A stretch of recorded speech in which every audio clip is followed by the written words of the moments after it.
Terrifying moments for dozens of students on a field trip to Washington, D.C. Their charter bus flips over in Maryland, sending dozens to the hospital. All happened on I-95 southbound near Havre de Grace, just north of Bel Air. WJZ has complete coverage of this charter bus crash. Investigator Mike Elgren has more on what happened and the investigation. Rick Ritter is live with an update on the victims, and Captain Jeff Long is at Sky Chopper 13. He has more on the impact of the crash. Let's start with Mike. Vic, it appears that a car cut off that bus driver. That bus came to rest just down this embankment from where I am standing here on the I-95 southbound lanes. We want to take you right now live to Sky Chopper 13. You can see what the area looks like right now. It's been about an hour and a half since they opened up I-95 southbound to traffic. It was quite a large debris field with shirts and water bottles and items from these students left behind after what has been really a terrifying day for them. Frightening moments this morning on Interstate 95 southbound in Havre de Grace when a bus carrying 8th graders from Pennsylvania on a field trip to Washington, D.C. flipped over. 25 children, 3 chaperones, and the driver were on board. It shut down the interstate for hours. Greg Shipley with Maryland State Police explains just what happened to them. Passenger vehicle was behind the bus traveling in that same lane. Apparently the passenger vehicle attempted a passing maneuver, went out to the left around that bus, but apparently lost control. The driver lost control of that car, swerved back across all lanes of traffic, clipping the front of that school bus, or the bus with school children on it as he went by. The bus then traveled off the right side of the interstate along an embankment, struck a tree, and overturned onto its left side. The Harford County State's attorney will not consider filing charges until after the investigation is complete. So they'll be presenting their detailed crash investigation to the state's attorney's office, who will then review it and determine what charges would be filed. First responders from multiple counties and 2 states responded to the chaotic scene, along with a bus full of Philadelphia police recruits traveling just behind the charter bus when it overturned. They comforted the frightened and injured children. Wonderful, wonderful help. They're assisting quite a bit in patient care, and I believe they got everybody out. 1 child and 1 woman were flown from the scene in critical condition, but there were no fatalities.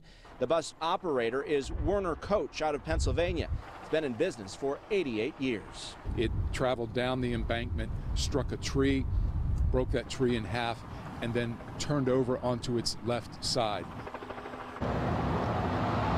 It is amazing no one died in this. Let's take another look live from Sky Chopper 13, again at the scene around the 89-mile marker here along Interstate 95 South. We can tell you that the driver of the sedan that may have cut the bus driver off has not been identified, but that driver is from Maryland. The bus was registered in New Jersey, even though it's operated by a Pennsylvania company.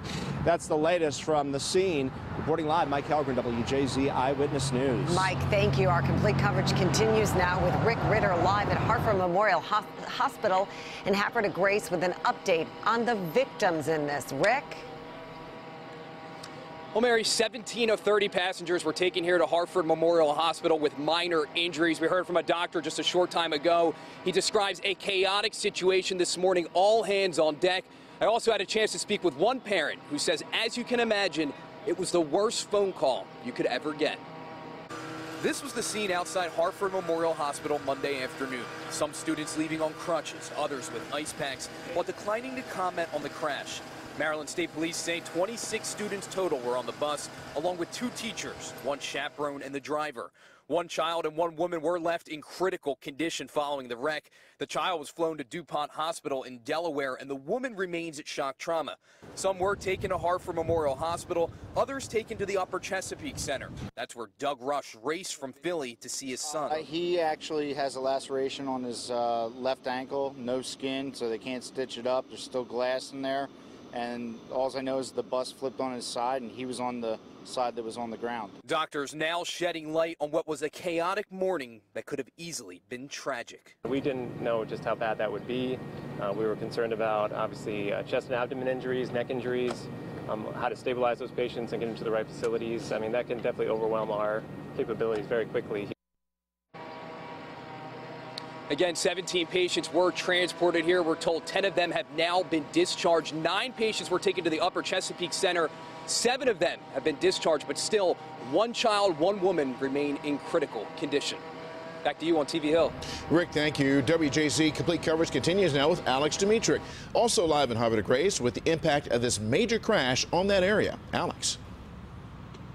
Well, Vic, getting those children help as fast as possible was paramount in this accident. The side effect, however, was felt by thousands.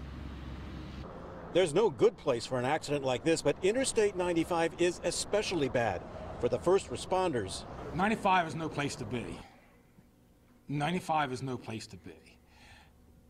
And not to go off on a tangent, when I'm the incident commander, I'm shutting 95 down because none of my people are going to get killed on my watch. For the first few hours, traffic had to be diverted in both directions, bringing other routes to a crawl. But just before noon, northbound lanes were reopened. It still made for slow going, but heading south, there was no going, period. Instead, traffic was sent south on Route 40 or on Route 1. It's very bad. It's very bad. And coming back, it's backed up all the way from Delaware. Because of the seriousness of the accident, investigators needed time to collect evidence. And then there was the job of cleaning up. For drivers, it was time-consuming. But given what happened here. So if you have to be inconvenienced waiting in traffic, I'm sorry, you're inconvenienced. Well, despite all of the chaotic traffic, there were no reports of any other serious accidents as a result of this bus crash. Mary, back to you. And that is good news. Alex, thank you. Coverage continues now with Captain Jeff Long in Sky Chopper 13 over where it all happened with a look at things now and what it looked like when he arrived on the scene earlier. Captain Jeff? All that remains now of the crash scene here on 95 southbound at 155, some absorbent on the ground and construction barrels blocking access to the guardrail, which has some serious damage to it. They'll get that fixed soon. Now, this was a totally different scene when we arrived here earlier today. There were first responders everywhere. They had the bus was on its side with caution tape around it, and what happened is they had to do a lengthy series of photographs in order to reconstruct this accident. They'll take that data back and they'll assemble that and figure out exactly what they think happened here. Now, the other thing they had to wait for was the vehicle recovery team to arrive on the scene. They were able to upright the bus and get it back running.